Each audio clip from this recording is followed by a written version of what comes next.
Halo semuanya, nah hari ini kita bakal ngebedah topik yang jujur aja lumayan bikin mikir keras.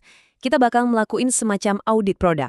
Tapi produknya bukan barang, melainkan salah satu teknologi budaya paling tua dan paling sukses sepanjang sejarah manusia. Agama, seru kan? Yuk langsung aja kita mulai. Gini, sebagai manusia kita tuh dari sananya emang punya rasa lapar yang mendalam, semacam keinginan purba untuk punya komunitas, punya tujuan hidup, dan terhubung sama sesuatu yang jauh lebih besar dari diri kita sendiri.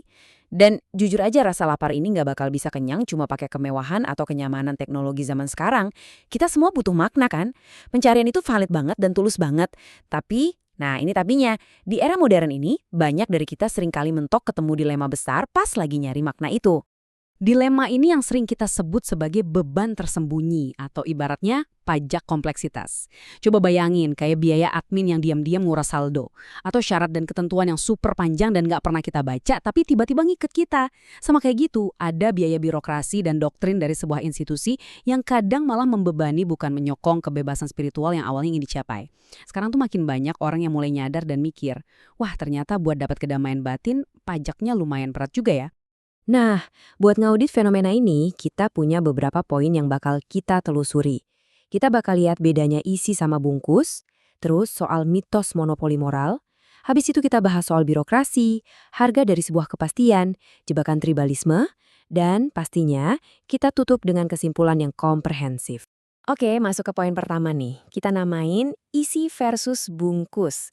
Kadang kita suka kebalik-balik antara kebutuhan sosial kita yang murni sama doktrin dari institusi yang menaunginya. Coba deh bayangin agama itu kayak sebuah kado. Isinya, wah luar biasa berharga. Ada ritual, nilai-nilai kebersamaan, keindahan, dan komunitas yang saling dukung. Itu hadiahnya. Tapi di luarnya, kado ini dibalut sama bungkus yang lumayan kaku. Ada dogma, aturan-aturan saklek, hierarki, sampai intrik politik keagamaan.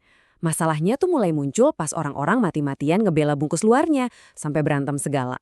Padahal yang benar-benar mereka butuhin dan cari itu ya kehangatan isi kadonya. Pertanyaannya, bisa nggak sih kita nikmatin kadonya tanpa harus pusing sama bungkusnya yang ketat itu? Lanjut ke bagian kedua, soal kesesatan monopoli moral. Ini seru nih, karena kita bakal mengevaluasi ulang anggapan lama bahwa institusi tertentu memegang hak monopoli mutlak atas moralitas. Coba kita tanya ke diri sendiri deh, satu pertanyaan yang mungkin agak provokatif tapi penting banget untuk direnungkan. Apakah untuk jadi orang baik, kita mutlak butuh sosok ilahi? Berabad-abad lamanya kita selalu disodorin cerita bahwa kalau nggak ada otoritas dari atas sana, moralitas manusia bakal langsung hancur lebur. Tapi tunggu dulu, apa iya data sejarah dan biologi bilang gitu? Kenyataannya, sains justru ngasih jawaban yang beda banget. Empati, rasa ingin bantu orang lain, kerjasama, itu semua punya akar biologi yang udah ada jauh-jauh sebelum kitab-kitab ditulis. Itu strategi bertahan hidup kita sebagai makhluk sosial. Maksud saya, kalau kita cuma berbuat baik karena takut dihukum di akhirat atau ngarap imbalan, itu kan kayak kita cuma numpang mikir ke sebuah checklist aja kan?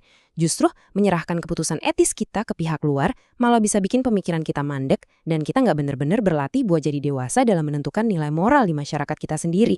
Sekarang, mari kita ngomongin sistem di baliknya. Bagian ketiga, birokrasi dan kegagalan institusional. Intinya, kita melihat pas ada yang berperan jadi perantara antara kita dan sesuatu yang transenden. Kalau kita baca sejarah, polanya tuh kelihatan banget dan jujur aja sering bikin miris. Sebagai perantara, banyak institusi besar pada akhirnya sering banget kehabisan energi cuma buat jaga image, merawat merek, dan ngamanin kekuasaan mereka sendiri. Ada banyak banget contoh sejarah di mana nilai spiritual yang harusnya mulia, mana dikhianatin secara sistematis demi ngelindungin kekuasaan, menutupi penyalahgunaan, atau bahkan ngehalalin peperangan dan penjajahan. Jadi kerasa banget ada jurang pemisah yang dalam antara apa yang diajarin dengan apa yang sebenarnya dilakuin secara nyata di lapangan. Dan tentu aja, ini bawa dampak ke cara kita mikir. Masuk ke bagian keempat, harga dari sebuah kepastian.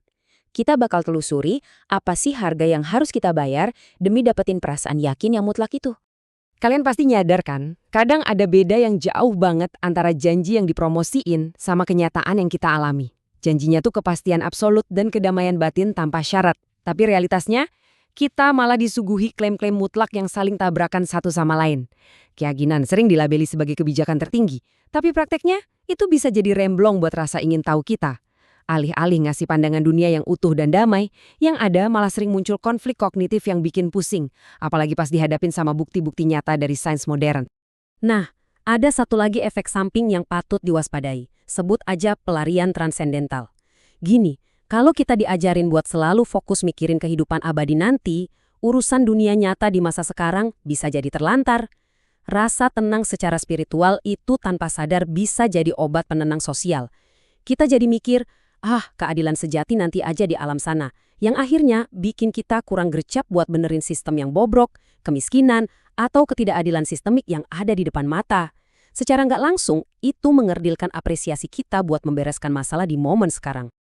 Dan ini ngebawa kita ke ironi yang mungkin paling kerasa dampaknya sekarang. Bagian kelima, jebakan tribalisme. Yaitu ketika identitas kita perlahan mengeras dan berubah jadi tembok pemisah.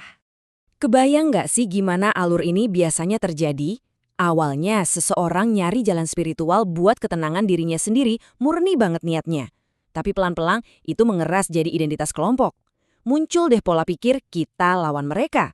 Dari situ lahir rasa curiga ke orang-orang di luar kelompok, dan ujung-ujungnya memicu konflik atau politik sektarian yang panas. Ironis banget kan? Sebuah narasi yang katanya membawa pesan cinta universal, kok malah bisa berubah jadi mesin yang memecah belah dan menyingkirkan orang lain cuma gara-gara beda kubu. Oke, setelah ngebahas panjang lebar soal beban-beban tak kasat mata tadi, sekarang kita sampai di bagian ke-6, kesimpulan akhir. Kita bakal timbang semuanya secara objektif. Biar audit kita hari ini tetap berimbang, kita wajib banget ngakuin satu hal penting. Tradisi ini tetap jadi teknologi budaya yang luar biasa kuat. Nggak bisa dipungkiri, ia udah ngelahirin karya seni dan arsitektur bersejarah yang luar biasa megah. Plus, ia ngasih semacam kotak P3K psikologis buat kita bertahan hidup. Lewat doa, ritual, dan harapan yang dibangun bareng-bareng, ia ngasih perlindungan komunitas yang benar-benar tangguh buat orang-orang yang lagi di fase krisis, stres berat, atau penuh ketidakpastian. Di area ini, fungsinya jelas masih sangat relevan dan berjalan dengan sangat baik. Tapi, di sisi lain, masyarakat modern zaman sekarang pelan tapi pasti mulai menemukan cara sekuler untuk menduplikasi kado yang sama. Misalnya nih, ikutan aktivisme atau kegiatan sosial itu ngasih kita rasa komunitas yang super kuat. Terus buat ketahanan emosional, makin banyak yang beralih ke terapi atau belajar filosofi.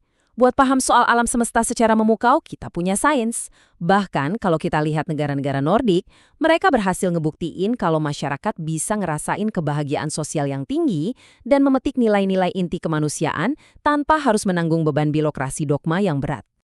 Jadi, ini semua menyisakan satu pertanyaan besar yang memprovokasi pikiran kita.